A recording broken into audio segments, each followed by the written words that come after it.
முக்கிய செய்தி.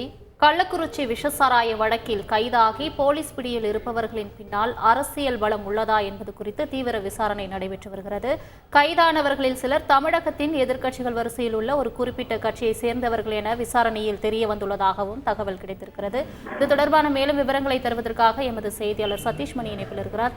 சதீஷ்மணி வணக்கம். தற்பொழுது கள்ளச்சாராய விவகாரம் தொடர்பாக கைதானவர்களின் பின்னால் அரசியல் பலம் உள்ளது என்று தற்பொழுது தகவல் கிடைத்திருக்கிறது. இதில் யார் யார் எல்லாம் சம்பந்தப்பட்டிருக்கிறார்கள்? இது தொடர்பான தகவலை சொல்லுங்க.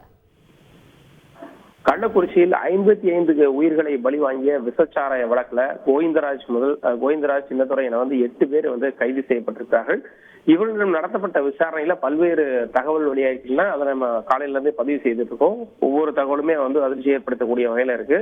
இந்த நிலையில இந்த கைதானவர்கள் பின்னணியில அரசியல் பலம் உள்ளதா என்ற கோணத்துல போலீசார் விசாரணையை தீவிரப்படுத்தி வருகிறாங்க.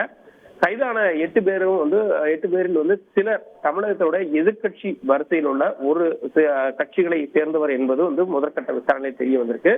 மேலும் அவர்களுக்கு சொந்தமான இடங்கள்ல நடத்தப்பட்ட சோதனை மற்றும் விசாரணையில சில அந்த எதிர்கட்சி வரிசையில் உள்ள அரசியல் தலைவர்களுடன் புகைப்படங்கள் உள்ளிட்டவையும் அவங்க பறிமுதல் பண்ணியிருக்கிறாங்க.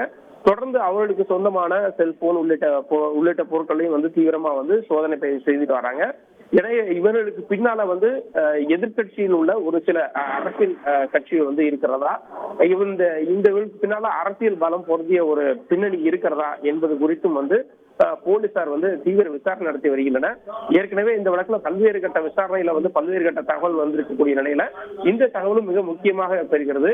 எனவே இவர்களுடன் யார் யார் தொடர்பில் இருந்திருக்கிறார்கள், என்ன பொறுப்பில் இருந்திருக்கிறார்கள், இந்த கைது செய்யப்பட்ட 8 பேர் ஏதேனும் ஊராட்சியோ அல்லது மாவட்ட அளவில் ஏதேனும் பொறுப்பில் இருந்திருக்கிறார்களா, அவர்களுடன் கட்சி பிரதிநிதிகள் ஏதேனும் தொடர்பில் இருந்திருக்கிறார்களா என பல கோணத்துல இந்த விசாரணையை போலீசார் தீவிரப்படுத்தி இருக்கிறார்கள். அப்படி ஏதேனும் இருக்கும் பட்சத்துல அது தொடர்பான தீவிர நடவடிக்கை எடுக்கப்படும் எனவும் போலீசார் தரப்புல தெரிவிக்கப்படுகிறது. விரிவான தகவல்களுக்கு நன்றி சதீஷ்மணி.